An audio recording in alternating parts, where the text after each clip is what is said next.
everybody, and welcome again to the FarrEnuFF podcast, where we talk about music and the arts, entertainment, comic books, movies based on comic books, movies based on books based on movies, NASCAR racing, women's basketball, boxing, whatever I feel like talking about. It's really a no holds barred type of thing, It's just good old fashioned adult conversations.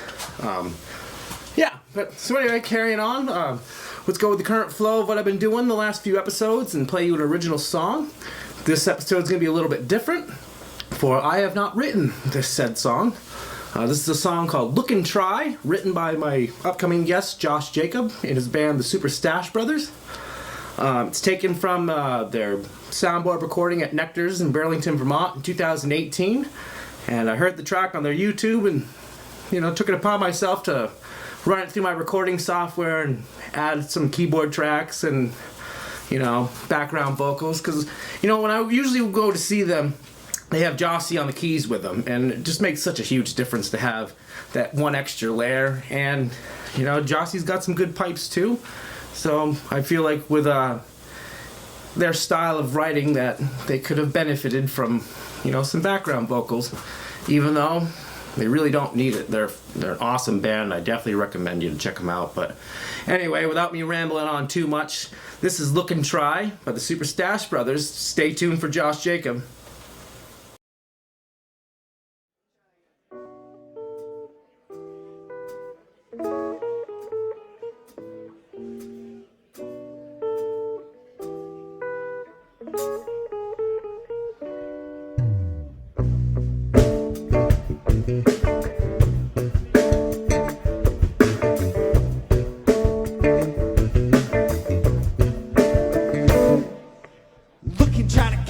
Not day, no, not chance. I seen so much I memorized. You spend so much time in my.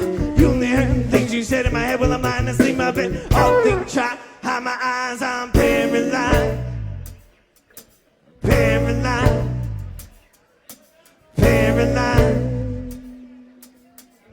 Even in my dreams, pretty girls make me nervous, make me nervous. And even in my dreams, my life isn't perfect.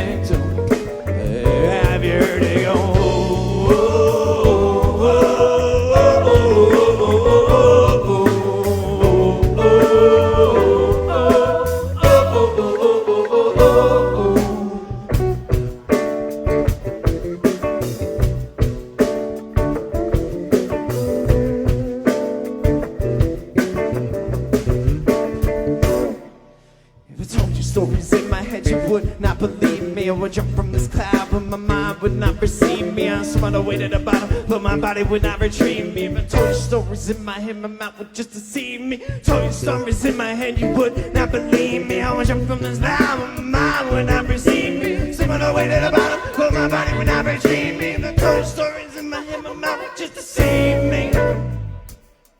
Deceive me. Deceive me. Even in my dreams, pretty girls make me nervous, make me nervous. And even in my dreams, my life isn't perfect. So, have you heard it go?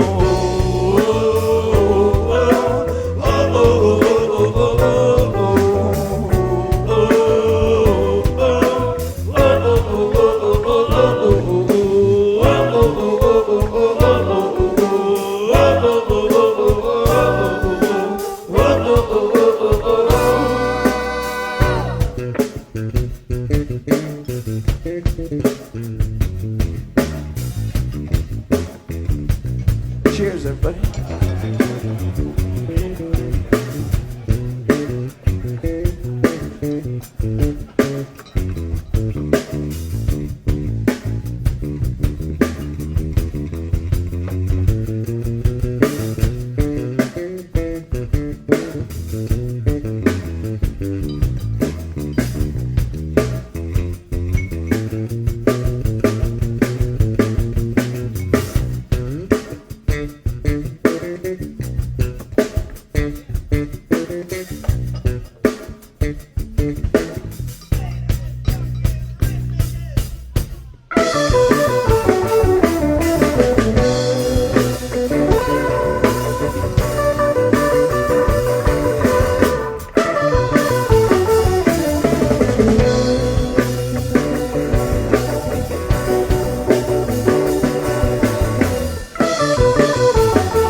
That's a brand new one.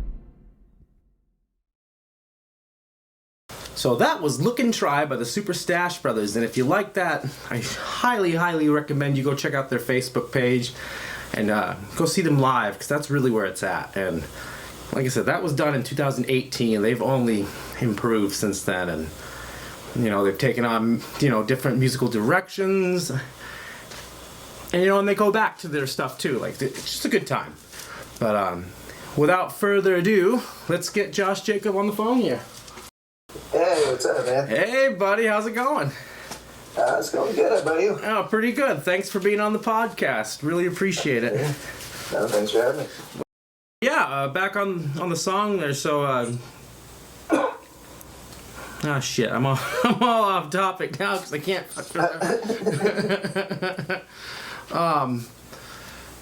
Yeah, I mean, I really do. I dig the line, even pretty girls make, or even in my dreams, pretty girls make me nervous. I always thought that was kind of a really witty line, Oh, thanks. Yeah, that's how the whole song started. And the second verse I just actually already had written from like years before. And it just kind of, I was looking through a notebook one day and found it, and it fit that same rhythm. And I just kind of used it. I would never have noticed that. What about that breakdown section? Was that something that was planned when you wrote it, or is that something that just kind of came together? Like where the bass just starts going off and everything. Oh, I mean, like after that, the. That was a riff that actually our old bass player Nick came up with one day when we were doing it. And it was just a good way to kind of end the jam all together, someone would just yell out, riff, pretty much. And the next measure, we'd all hit it, and it was just, a good way to get out of the jam and back into the song. No, I mean, it works. It achieves its goal. Yeah. No, it's a cool riff. It's a cool riff. I like it. Half the time, I think, some of us would forget it, Because sometimes we won't play the song for a little bit and then we'll forget it. We actually haven't been doing it lately. We've been playing the song a little different lately. Oh, well, sometimes that's good too. Just switch it up. Yeah. I was checking out, I listened to them when you guys put it on there, but a couple of the bluegrass stuff, I could say I was not expecting that churn. It's but they're really fucking good. Especially I listened to, Gone an Hour first. It's and then then I listened to Double Downs, because that one seemed to be the more popular one. Yeah. But both were just wicked good. Oh, thanks. Double Down, that's one of Zach Jepson's songs, which having him in the Stash Brothers has been a lot, it's been really good. We've been writing a lot together and everything, and he had already written that song, and then I brought it when we started having a bluegrass night every once in a while at my house, kind of during the pandemic. Oh yeah, yeah. Not a lot of people were getting together, so that's what we started doing. We just kind of had a boredom, and we all kind of like bluegrass, we found out, and then and that's a killer tune. That's one of my favorite songs we've been doing. That's one that he wrote. And then Gone an Hour, I'd written the first verse and kind of parts of that, and then brought it to Zach Parker, and Zach kind of finished all the other verses and a bunch of the chorus. Nice, nice. So that was a good group project. And it was a lot of fun recording all that stuff and writing all those tunes, and we've still been working on more tunes, and we want to keep that going as a little side project. Well, yeah, I mean, and I've mentioned this to you before too, but having Parker sing I think is a huge addition, because he's got such a killer voice, and it's so different from what your voice sounds like. It works. I remember it's been really cool, between him singing, Jepson singing, and then Vince also sings. I think leaves us with a lot of options. Well, it's good that everybody sings, and like I said before, how you all have a different sounding voice, and I would imagine at some point you guys probably sing together, and I imagine that sounds pretty kick-ass, Yeah, it's something we've been working on a lot more, actually, because we never used to like rehearse or anything. It was just kind of we just wing it. And so now we actually like we get together and rehearse, and so that's something we've been talking a lot about is actually like planning some harmonies instead of just like singing it out and seeing what happens. Yeah, like kind of going like an Eagles approach where you kind of sit around and like a campfire or something just with an acoustic and working on your pitches and and all that good stuff. Coming up with like actual parts and everything. Well, usually when I have people on here that are musicians, which has been everybody so far, I ask them, so what was the motivation that drew you towards music, like, or playing music in general, like what was that thing that you can recall? That's a good question. I guess, when I was super young, like, I think music was always a pretty big part of our life between, my dad was an old deadhead and just a big music lover in general, like a lot of different stuff. And like my mom always wanted me to play an instrument. She always pushed, like I started playing piano when I was like 4 or 5. Like she, no shit. Wanted me to get lessons. So I did it. Yeah, I did it for only till like 3rd or 4th grade, and then I thought it was lame and stupid, so I quit like an idiot. That's kind of similar to what I did, Yeah, I was like, oh, that's dumb. So yeah, like my parents were I think a big motivation, and just like hearing it, like as soon as I heard certain bands, like you mentioned the Eagles, that was like one of my early tapes. Was like I used to take my dad's tapes, and one of them was Hell Freezes Over. Oh yeah. That was like on repeat like early on. And big Eagles fan. And then one of my early tapes was BC Boys' License to Ill. Oh, my uncles got that for me. That's a fucking perfect record. Yeah, I had it for like a year, and then my mom took it away. It was inappropriate. That was like 1st grade, I was blessed in that aspect. My parents never took anything away. The only thing I can ever remember that I couldn't like watch, it wasn't anything music. It was I watched the first Scary Movie, and my dad was like, "Yeah, you're not watching that again for a while." I'm like, "Why not? I've already seen it. Like the dick went through the ear and everything. Like, Yeah. And then Tom Petty was another early tape I had. Those were. Do you recall which one it was? Was it like Damn the Torpedoes or? I couldn't tell you. No, I was just asking. Yeah. I didn't get into Petty till like later in my life, like a couple of years after I graduated in like high school, and it wasn't even Tom Petty; it was the Traveling Wilburys. Oh yeah, they're great. Like, cause at the time I was like, "Oh, Tom's just a George ripoff," blah blah blah. Like I was so naive, like, cause when you really listen to him, he is, but he isn't. Yeah, like I'll always have respect for his songs and everything. I'm not the biggest. Like I saw him live one time at SPAC with the Allman Brothers. They did like a double headline, and when Tom Petty played, it was kind of like in between every song, like. He would wait until like the crowd started like chanting and like standing up and stuff. He'd like wait for a standing ovation almost between every song, and the crowd would be like Petty, Petty, and then he'd start playing like It was he was definitely a little full of himself. Hey, I mean, whatever works, whatever gets him jumping. Yeah, you can't take away that he wrote some great songs. But I thought that was really funny seeing that. I mean, that's kind of an interesting way to do it. It's like, I'm just going to not play until people start yelling. The whole crowd would start chanting and stuff. And then we'd start So, I was telling people who listen to the beginning of the podcast here that the best interpretation and the best way to hear the Super Stash Brothers is live. Like, for sure. And so, do you guys still regularly play at Moguls? Like... Yeah, we're going to be there a bunch of different Fridays this winter. We're going to be kind of switching back and forth with this other band, Supply and Demand, and Fiddle Witch. Oh, yeah. Yep, with those dudes. So, yeah, we'll be there a bunch. We're actually this Friday, we're in Plattsburgh. We're really excited about that one. Yeah. We're doing a ham job. That'll be a good time. I'm excited. Yeah, it's Ham Job's first show back together in like a year. And we've never played there before, so that's always like a lot of fun to go to a new city, go play someplace new. I mean, yeah, it's good to get those pre-show jitters again at a place that you've never been at. Like, am I going to be accepted or rejected? Exactly. You know, it's like even if I am rejected, I don't give a fuck. Yeah. Because I've had those gigs too, where like they just don't get it, or it has a bad turnout, and Yeah. you know, it's like I whatever. remember that. It's like not one single person claps the entire time, and you're just like, all right. Yeah.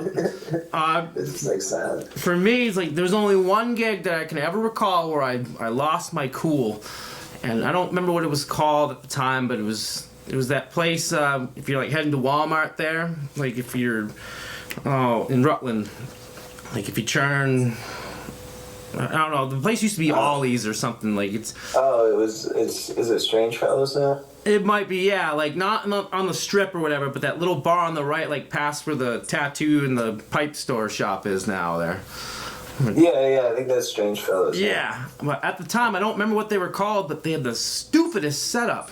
See, because they had the bar on one side and then the wall, and then that's on the other side of the wall was just a dance area and a stage.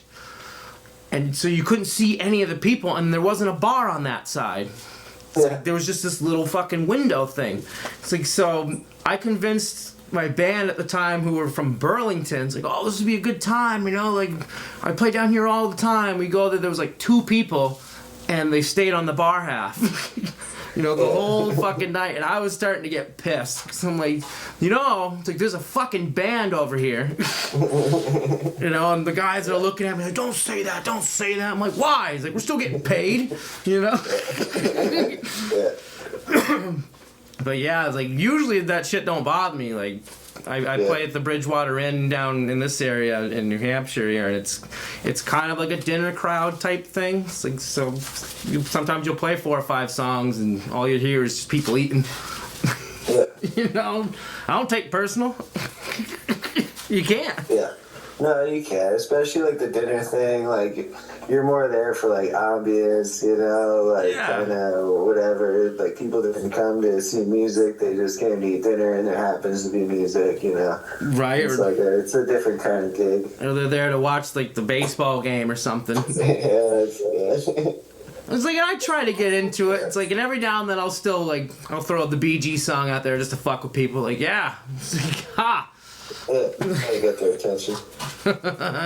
People are like, what is this? It's like, I don't like this with my baseball. Bee Gees and baseball. Sometimes during playoff season at Moguls, like, if there's a Patriots game, like, they'll make us wait to start until after the game goes. Like, like, same thing, I don't care. Like, we're still getting paid, like, so we'll hang out and drink and watch football. Like, that's kind of strange because you don't really need sound for football. Yeah, but yeah. You know? You get rowdy. I remember like a few years ago, well, it's probably been 10 at this point, watching all the Olympics, and it was at the sports bar. So they literally had 16 TVs of different Olympic events going on. I fucking loved it. Like, I screwed up almost every song because I was watching the damn thing. But it was like, this is awesome. So I have a good question for you. So what was the inspiration for making the bluegrass? Was it just that you guys just started hanging out and y'all liked bluegrass, or was this like a predetermined idea? For myself personally, like back in college, I was a huge Deadhead and everything, and so that's when I got into bluegrass, was like with like Jerry and David Grisman and Tony Rice and like that kind of shit. Oh, like, nice. I got like really into it for a while and was playing it, and like that's what my brother Mike plays mandolin. And so anytime we hang out, like, you know, that's the kind of tunes a lot of times we would play, or like, you know, small traditional kind of tunes. So that's what it always started out as, kind of me and him saying we're gonna do a bluegrass band. And then he's still like he's gonna be part of it. Like during just different stuff happened, and but yeah, and then it ends up like, you know, Parker is a big country and like that kind of music fan. Like, yeah. And like Americana and stuff, and it ended up like Jepsen was too, and he had already written like some of these, like most of the tunes that we play of his, like the bluegrass ones. Yeah. He had already written like years before, and well, I don't know. Yeah, it just they said it started out as just like something to do during COVID. We just started like we'd hang out and have some beers and play some acoustic tunes. So you really hadn't listened to much bluegrass up until college, or? Yeah, not really before that. Like I feel like being in Johnson, like the first time seeing like some kind of like I feel like before that I had this idea of bluegrass like kind of old-timey or whatever, slow, and then you go like they used to have like a couple really, really good bluegrass bands that played up there, like the Hub and a couple of the different bars, and when you saw them, I was like foot stomping, whiskey drinking, like partying, like kind of music. I was like, oh shit, like I didn't realize it was right. Shit was rowdy, like. I know for myself when I was kind of like outcasted for it a little bit, but like when I was in, my sophomore year in school, like my mom and her ex-husband, their husband at the time, but they took me to the Bluegrass Festival that's like just outside of Brandon, Vermont, that they do every year. Oh yeah, I've been to that one before, yeah. Yeah, like, and so I'm going into kind of the same expectation. I was like, well, it's music, so I'll at least give it a shot, but I thought, I was like, this is going to be a bunch of, old fogies playing their, their fiddles and their banjos and whatever, and it was one of those deals, like, people were playing outside of their campers and their tents, and then you had the stuff on the stage, and almost everybody was just completely filthy at everything they played. Like, you're watching these guitar players, like, when the banjo goes on a break, like, like, shredding like I see a lot of these metalheads do. It's like, holy shit, dude. It's like, I was completely wrong. Like... hell yeah. And people used to give me shit about it. It's like, what are you listening to that for? It's like, have you really listened? Like, have you actually just listened without making a predetermined conclusion? Oh yeah, so especially those dudes, some of those dudes on banjos and stuff, like how fast they're like doing those rolls and everything. Yeah, I mean, I remember I think it was in 2009, I saw Hank the Third. And and he comes out and he does like a country western set, so he looks just like Hank Sr. and that was good. Like at that time, I had grown to appreciate that. But then he comes out and does what he calls hellbilly, which is rockabilly on roids, and the freaking banjo player and the lap steel guy were doing trade-offs, and they're just going like, but what made him funny was the banjo dude was like the growler. So they got this song called Punch, Fight, Fuck. And so he's like, punch, fight, fuck. It's like, people give this instrument a bad rap. It's like, probably because of Deliverance, but. Squeak like a pig. That's great. There's, Sturgill Simpson had this band. I don't know if you've checked them out at all. They're called Sunday Valley. I have not. Before he really, I think, took off doing all of his solo stuff, he was like, I don't think there's any albums on Spotify, but they got like some stuff on YouTube, and it's just like really, really fast, kind of like almost punk, just like fast, kind of Americana country, like, I don't know. It's borderline punk when you put it in that package, like. Yeah. I mean, I think Mr. Lennox always, from the Fairhaven High School there, he always put it the best, where he's like, you want to know what really makes a genre? It's like, it's the singer. It's like, because he's like, I've heard people at churches louder than any rock concert I've been to. It's like, or like what you're describing here, it's like if you had a singer that had a British accent and said oi all the time, it's like it'd probably be considered punk, Yeah. Oh, no, for sure. Well, we're going to take a little break right now. We're going to play one of your songs here. We're going to start it out with Double Down. And who'd you say wrote that again? Zach Jepsen. Oh, cool. So tell me a little bit about it before we play it here, He always just laughs and says it's a song about making mistakes, which is kind of obvious from the lyrics. I think it's It's kind of self-explanatory. It's just, I think, a song that deals with, addiction and, just making bad mistakes. And All right, man. Well, without further ado, this is Double Down by the Super Stash Brothers. Stay tuned for more. Oh yeah, I held too long. Yep, it's my fault. Whenever you're ready.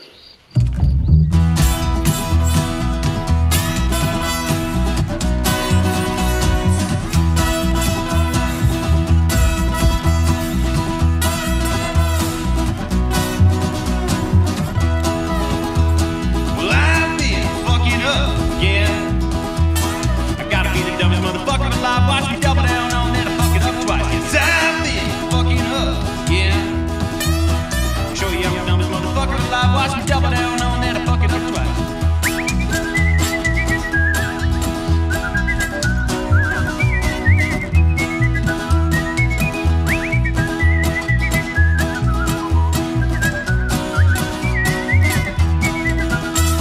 Well, I've been ghosting all my friends.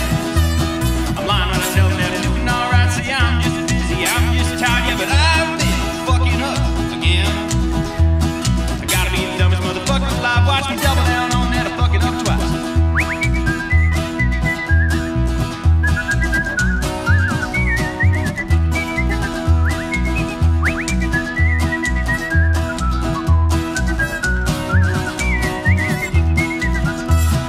And when I'm down, I can't help thinking about them. I can only ever stumble for a moment on the life I'm trying to live. And in these moments, I realize how sick I've been. These tiny streaks of happiness, they remind me just how sad I really am.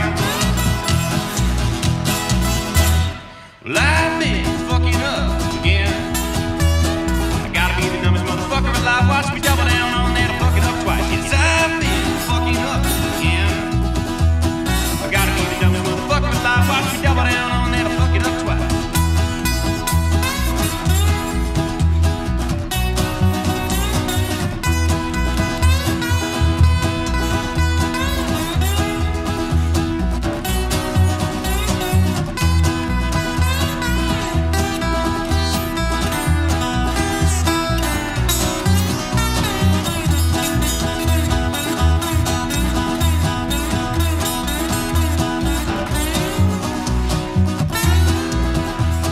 Well, I've been trying to make amends, but I don't even know if I've been doing it right. I'm just trying for the first time to be a good guy. And I've been trying to make new friends, 'cause all my old friends are on drugs or dead. And I like to do drugs, but I think I want to live.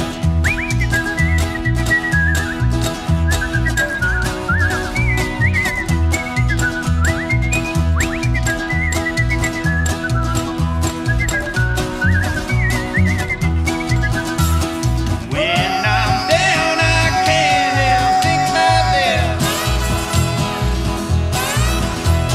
And only ever stumble for a moment on the life I'm trying to live. And in these moments, I realize how sick I've been. These tiny streaks of happiness, they remind me just how sad I really am. Well, I've been fucking up again.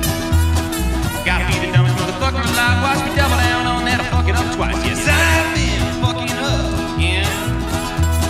Show you I'm the dumbest motherfucker alive. Watch me double down on that. I fuck it up twice.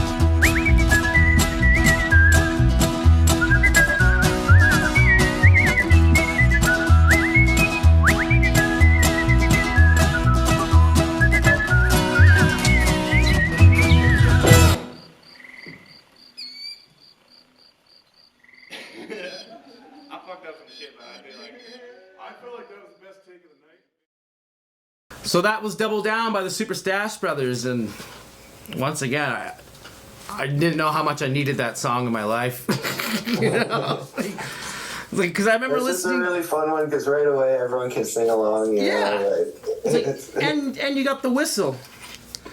You know, like a good whistle track is hard to come by. yeah, that too. Yeah.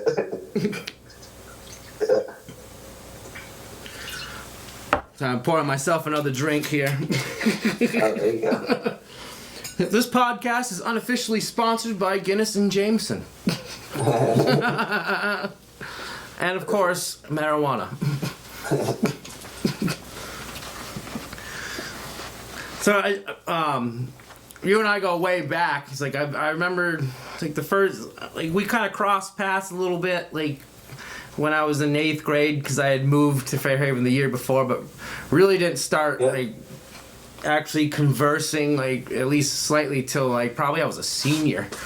You know, and you were a junior when you were in Teneric Bliss there, and our bands were always like doing the battle of the bands and stuff like that. It's like, so what started you like on doing that band, like? When we were in like 8th or 9th grade, I think we kind of decided, me and a couple friends, that we were going to start a band. And none of us really knew how to, like, I played trumpet in school, but like none of us knew how to play any instruments that we actually, like, any guitar or bass or drums or anything. We just decided to start a band without any of that. That's usually how they go. The first bunch of practices were just like playing Need for Speed Underground 2 and like drinking beers and stuff. Like, we didn't really learn any instruments until like 9th grade or something. I think I had a bass by that point, and then like, you brought up Mr. Lennox. Like, he was honestly a huge help. Like, early on, like, definitely, like, pointed me in the right direction with guitar and everything, like, and bass, and just like music knowledge in general, and like being in a band and all that kind of stuff. Like, I thought he was extremely helpful in that regards. Like, even if he didn't really like what you were playing, he was just really, he was good about motivating you to be what you were looking to be, you know? Oh, hell yeah. And like, the fact, he did all that and he didn't have to. Like, the guy before him was just, teaching one class. Like, and he showed up and started like 7 classes, Yeah. Definitely had a lot of respect for him. Yeah, that rock to rap class. I remember that. See, it was super cool. I remember Nick Adams was giving him a whole bunch of shit about it, and he actually took it into consideration, because he's like, why do we have a 3-week discussion about the Beatles? It's like, but you only talk about Black Sabbath for about 15 minutes. And he looked at him and he's like, you know what? You're absolutely right. It's like, yeah. See, I'm a big Sabbath guy anyways. Like, I love all incarnations of the bands. Like, but at that time, I had hated the Beatles. So I'm like, why are we listening to all this fucking Beatles shit? It's like, I can't imagine you hating the Beatles. Oh, the first time I listened to them, I was shown prematurely. Like, I was in like 3rd grade, and they showed me Yellow Submarine. And I fucking hated it. I hated everything about it. I was like, this is a stupid song. It's like, why is this so famous, And people were always trying to push the Beatles on me. I was always a Paul McCartney fan. Like, I have always loved the Wings. And it was actually Mr. Lennox that got me to understand them, or at least to listen. He's like, you need to listen to the Magical Mystery Tour. So I'm like, okay. It's like, so that was like the first Beatle album, and it was his personal CD. And I brought it back and was like, this is really good. It's like, but he wanted me to listen to it because of all the John Lennon songs. Like, he wanted me to appreciate John Lennon. I'm like, my favorite songs is, Fool on the Hill, Magical Mystery Tour, Penny Lane. All the Paul songs, But yeah, like, I couldn't stand. That was another thing that was great about him. Like, he had so many CDs and so much music on his computer, and he didn't care. Like, we could burn it and stuff. Like, I burned CDs out of his computer all the time. Like, he got me into Frank Zappa. Because my dad, he always showed me like Joe's Garage and stuff, but that was like, other than that, and like Catholic Girls, and like I hadn't really heard much. And he had the double album, the instrumental on the Shut Up and Play Your Guitar, and he's like, you need to listen to this if you're serious about being a guitar player. And so I'm like, okay. It's like, so I did, and like after that, like I was on this never-ending hunt of trying to find all the Zappa albums, But oh yeah, like super props to him for that. Like, I don't think people really understood that about him too. Like, where he would just let you listen to his own personal stuff. Like, teachers don't normally do that. Yeah. You That's how like I discovered like Velvet Underground. I think he got me into them. No shit. I think there's like a couple other. They're freaking amazing too. I mean, Lou Reed by himself is amazing, but they're so good. Oh yeah, a bunch of super classic tunes. So we've talked about what you listen to for inspiration. What are you listening to lately? Like, what are you finding that you're dabbling into that gives you motivation? For the last like year or so, I've been pretty obsessed with like Tyler Childers a lot. That was probably kicked off by like some of the bluegrass stuff, but he's it's funny how that stuff works, isn't it? Like you start with one artist because you're going through kind of a thing, and then you just start trickling further and further down it. Oh hell yeah! And then let's see what else. But yeah, it's pretty random. Like they just released, I think last week, one of Mac Miller's mixtapes, which you could listen to before. Like you could find it online, but now they like got all the samples cleared because it was a mixtape, and so it's on like, all streaming. So it's called Faces, and it's more like out there, and it seems like they wrote it just more like joking around, and like it's way less serious than his usual stuff. Yeah. Seems like they're just getting fucked up and like having fun in the studio. Have you checked out the re-released Outkast's So Fresh, So Clean and what they call 360 audio? No. I saw that online. I was like, well, I'm not sure what to make of this, It's like, because they'd already remastered it like a couple years ago. Yeah. And it sounded great. I was just curious if you had... No, I keep hearing, what's this whole 360 audio thing? That's what my question was going to be. I don't know, like, how do you... It's apparently, it's like, because I know in my recording software, there's an ability, it's called Surround, and you can pretty much add as many channels that you want. And what it does is, so let's say like a typical stereo mix has 2 channels, right? Yeah. So like, you'll get like a Venn diagram type deal. So you place the dots where you want the sound to come through your speakers. So if you're wearing headphones, the further up on the Venn you go, like if I went really up and towards the left, it would come out of the top left of your headphone. Oh, wow. So the only thing I can imagine is that they, added multiple channels to go around the headphone so you get a more full mix. Huh. But I've yet to understand what 360 audio means. If anybody watching this knows, please leave a comment. Like, that would be helpful.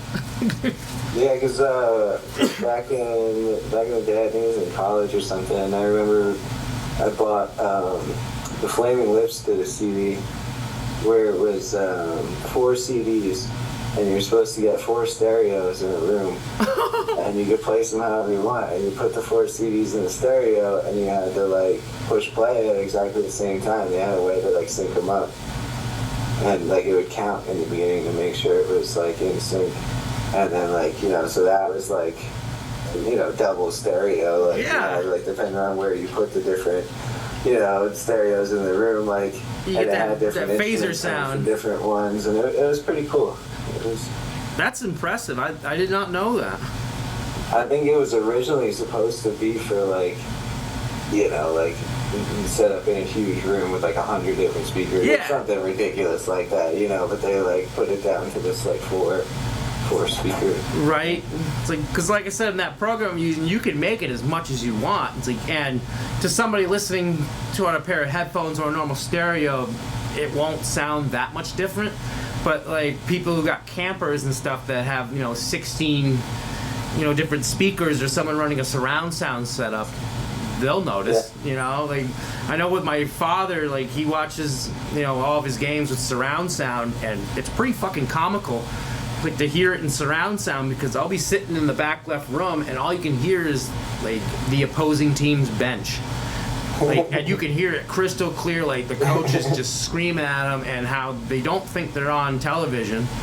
But you can hear every colorful word they use, you know, like, you fucking bitch, you missed that fucking tackle, you piece of shit, like, you know? So it's like, I would imagine there'd be little subtleties like that you would notice, but I have yet to actually, you know, listen to it. Yeah. I've been listening to nothing but, like, Elton John lately for some reason. Oh, nice. It's like, he just had a new album out last week, which was, you know, just a big EP pretty much. It's called, like, the Lockdown Sessions or something. It was okay. Like, a lot of it was, like, rehashed versions of his old stuff. Gotcha. But, you know, it was interesting to still, you know, Elton John's still culturally and currently relevant. So that's kind of nice. Yeah. But I will say this. They had Miley Cyrus sings Nothing Else Matters. And, yeah, that was different. I mean, she, you know, you've heard what she sounds like now. Like, after vocal surgery, she sounds like like Courtney Love mixed with Stevie Nicks. Yeah. You know, so she starts singing, and it's like, this is actually pretty good. And they got Metallica's actual bass player to do the bass lines in it. Oh, really? But I'm just like, never in my life did I ever think I'd hear Elton John and Miley Cyrus cover Metallica. Like, you know. Check that out. Like I said, like, as a record, I knew it was going to be shit. It's like, because, or at least shit compared to what Elton John records are normally. He's like, because, you know, he's just like everybody else, like, dealing with the COVID thing, like, oh, I got nothing else to do, maybe I'll just put out a CD, you know? Yeah.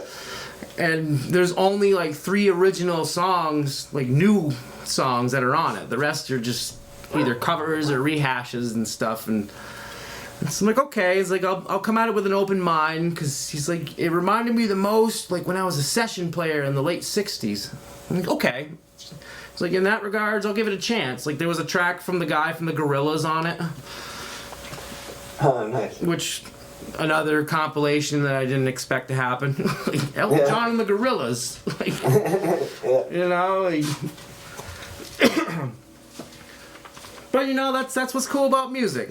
You know, I went into it kind of thinking it was going to be a big turd sandwich, and it was at least a B-, you know? There you go. Which doesn't happen too often, I feel. And, Yeah. I mean, I shouldn't say that. There's so much good music coming out, it's just, you can't find it. Or you don't know where to look or what's going to be good, you know? Yeah. Like, the guy from the Tubes, Fee Waybill. I don't know if you're familiar with the Tubes at all, but they do like the She's a Beauty tune, but don't fall in love. She's a beauty, one in a million girls. Okay, yeah. Well, he put out an album earlier this year, and it was the cover of it is extremely misleading. It's like, because it's like him wearing a plaid shirt, like with a sunset in the background, so it had like a strong like country western vibe. It's like, but it was not. It was like arena rock from like, I don't know, kind of like in the style of like 07. You know, like that really buzzy, powerful, like type tone. And Richard Marx actually co-wrote all the songs. Like, and I had not heard about this album, but it was phenomenal. Like, every song was like really, really good. Like, if you like that type of music, you know. And so it's like it's a big crapshoot. I feel like with so much music, like what's good and what's bad, you know. Yeah, and I feel like it's almost with like an artist you really, really love when they are coming out with something new. Like something in you is like almost a little worried. Not like worried, but like, oh man, like what if it sucks? You know? Yeah. Like, you know, like I went and dabbled down, because Styx put out an album this year, and that was really good. It's like, so then I went on this little Tommy Shaw kick, you know, like, so I was listening. He actually has a bluegrass album out that he put out in like 2015, and it was really good. But again, it's like, all right, Tommy Shaw doing bluegrass. Okay. You know, like, I'll give it a chance. yeah. You know? So, Seems you've been pretty much gigging regularly through the whole pandemic and stuff. What's the biggest differences that you're noticing? Like as opposed to when it started to kind of like now, you know, where with the whole vaccinations and all that deal, you know? Yeah, I mean, all that's, it's definitely been crazy. At the beginning, you know, obviously for the first, I guess it was 6 or 8 months or something that I went without gigging, which that was weird, you know? Yeah. Like, because right before that happened, I was probably playing like 5 or 6 gigs a week, and we had like a bunch of, you know, weddings and stuff planned for that summer, and like just different gigs we were doing, and like that all disappeared, and that was pretty crazy. And not that like it was kind of nice to slow down, and like I definitely have written a lot more music. Like you were saying, a lot of people like it's like, yeah. Oh shit, what do I do now? Like, yeah, I write more, you know. So that's been good. Been writing a lot more the last year or two. I know when we first went back to gigging, it was really nice because like every gig we got a lot of tips. It's like, everybody there like felt bad for musicians, you know, they didn't have any work, and they also hadn't seen music in like a year, you know. So like we were making an extra like 100, 150 bucks a night just in tips every gig. That's always nice. Yeah. You know? You know, it kind of petered off. We're kind of back to normal now as far as that goes. But, but yeah, so that was nice for a while. Like, I feel like people just kind of felt bad for us, so we always had a bunch of extra money. But it's also weird, you know, like people couldn't get up and dance or anything. Like people had to sit at their tables during that time. And yeah, I remember coming to one of your guys' gigs with John and Elise there, and I remember thinking it was strange. It's like, okay, it's like, well, you guys were loud enough, it's like, where I wanted to get up and dance if I could dance, you know? It's like, but you couldn't do it. It's like, yeah. but it was too loud to, like, be like a dinner crowd, like, type thing. Yeah, you know? yeah, It's it's like, that kind of in between. so it was just, well, no matter what your plans were, it's like, it kind of fucks it up. You know? Just because you're afraid of, you know, catching COVID from somebody. Yeah. And I mean, now, like, I know, like, bigger gigs than we play are, you know, still weird. They're still, you know, like, yeah, you either need vaccination or negative COVID test, or there's all that stuff going on. Like, I think as far as us, we're pretty much back to normal because most bars are back to normal. You know, that's where we're playing most of the time. Yeah. And they're pretty much back to normal operation, you know? I mean, as they should be. I mean, you're in a building that's surrounded by germ-killing substances. Yeah. You know? I mean, I guess that's not entirely true, but you know what I mean? Like, Yeah. I'm pretty sure even before COVID, the last thing that you were worried about at a bar was, you know, catching a cold from, you know, a flush handle of a urinal. Yeah. You know, like, Yeah, there's way worse stuff you can get. it's like, even now, it's like, I don't even care. Like, I really don't. It's like, I'll be respectful to others, you know. I don't go up and cough on people, or, like, if a place requires me to wear a mask, I'll either just won't go in, or, like, I'll do it and be respectful about it, even I don't think it's right, but that's my own opinion, but... Yeah, it's fucked up. I know, like, from I wasn't really gigging that much anyways. It's like, but I'd started, you know, the band that I'm in now in March, you know, and like the gigs that we do have, it's like that type of vibe. Like, you're there on the stage, like, and people are there to dance, but they're about like 10 yards away from you. Yeah. You know, like you're at like a nightclub or something. There should be like a steel barrier there. Yeah. You know, don't get too close to the band.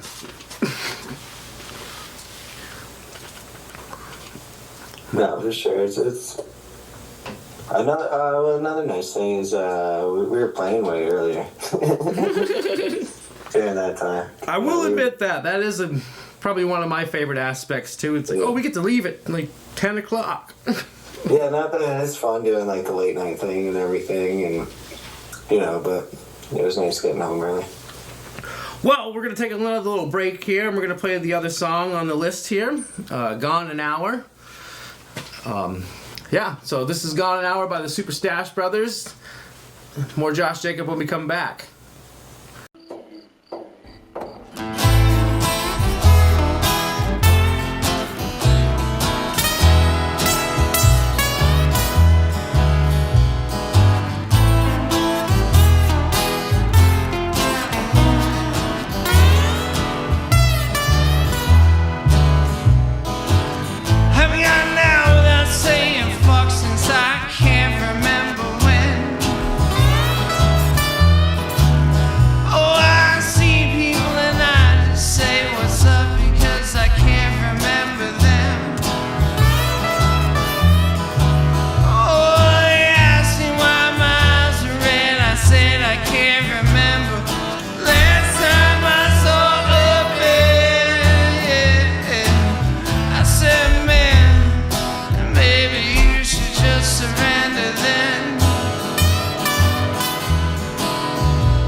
inside the promise of a long forgotten yesterday.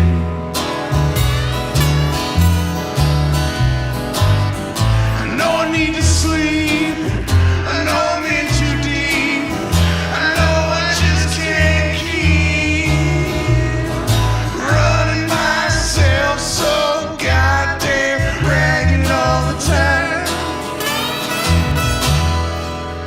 So I stumble in the corner with a bottle of some cheap gin, climbing up the walls and I'm crawling out of my skin. Always blame the sinner, but everybody loves to sin, yeah.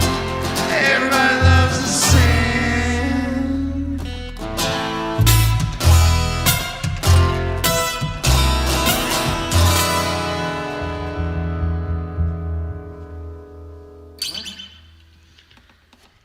So that was Gone in an Hour by the Super Stash Brothers.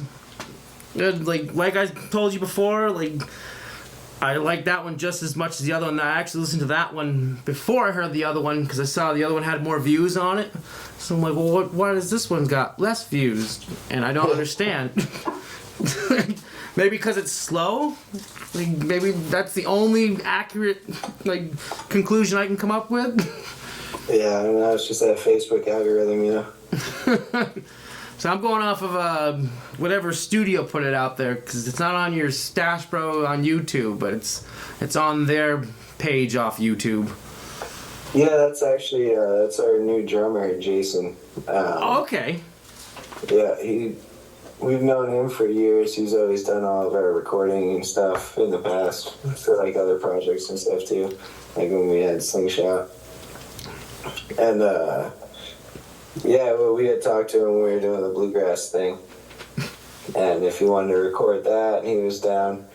And I think there was a gig maybe that week or something, or the next week after that. Zach couldn't play drums, so we asked Jason if he wanted to when we were recording, and he said he was down. And yeah, since then he's pretty much been,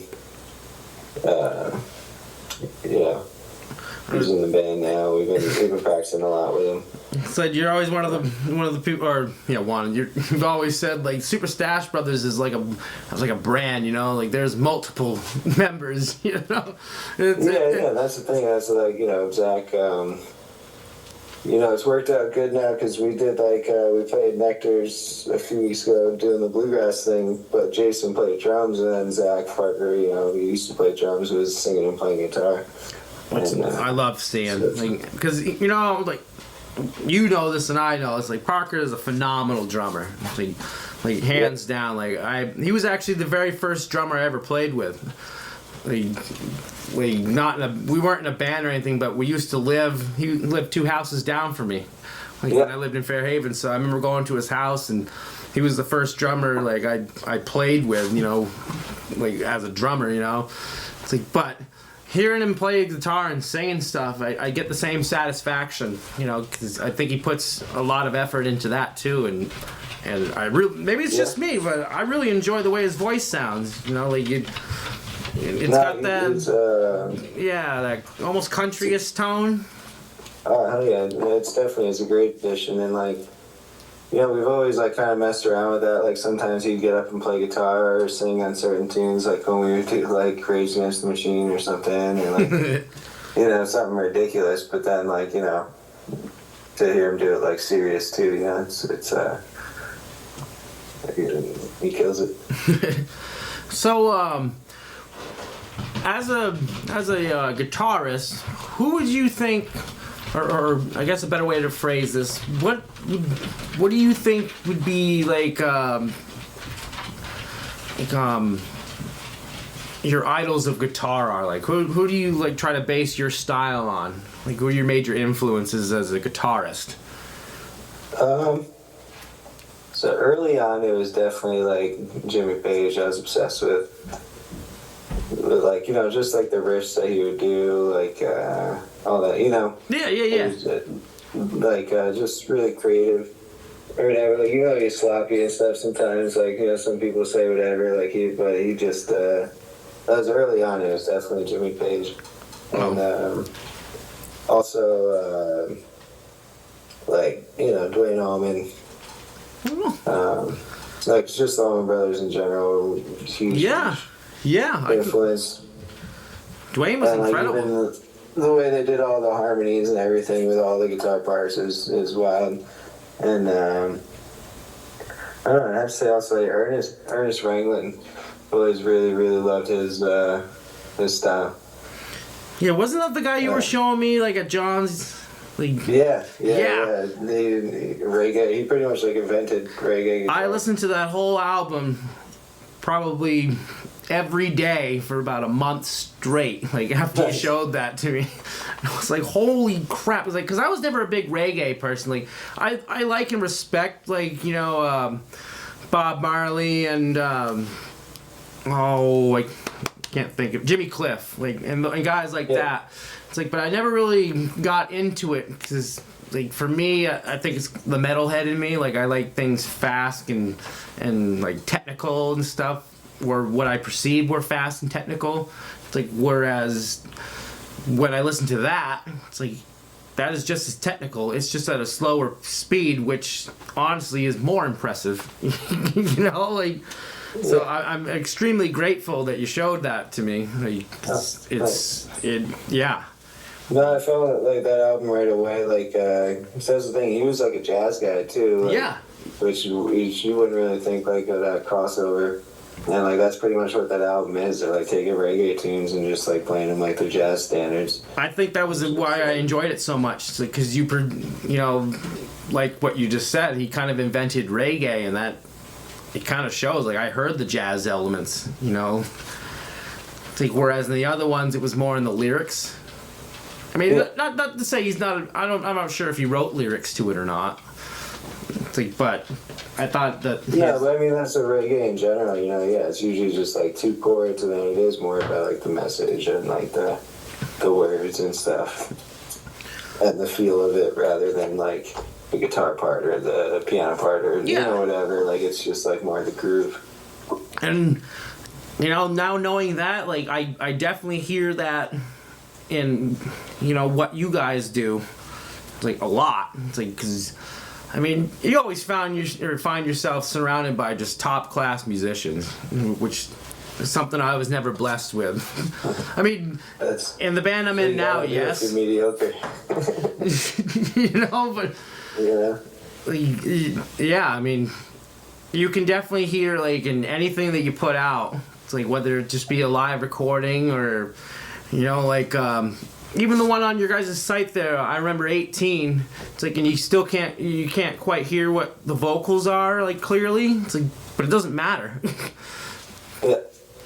Even though, like, once I knew what the vocals were, I'm like, that's really good. Yeah, that's what we're trying to get better about. It's been a huge help having Jason, like I said, who's drumming for us now and who has all this recording knowledge and everything. We're trying to get on top of recording more, and we're gonna be like the Bluegrass EP will be released here, I think in November on like sweet. Spotify and stuff, and then we're working on another one of just like the other tunes we've been working on, the non-bluegrass stuff. Excellent. And I don't know when that'll come out, but hopefully in the next couple months. We started working on it over at Jason's house, and I think he laid down a couple of the drum tracks already for some stuff. That's pretty sweet. I mean, the two, I mean, I assume there's just two right now of the bluegrass stuff available, but both of those are just really good. And I saw that an EP was coming. I'm like, please tell me EP don't mean two.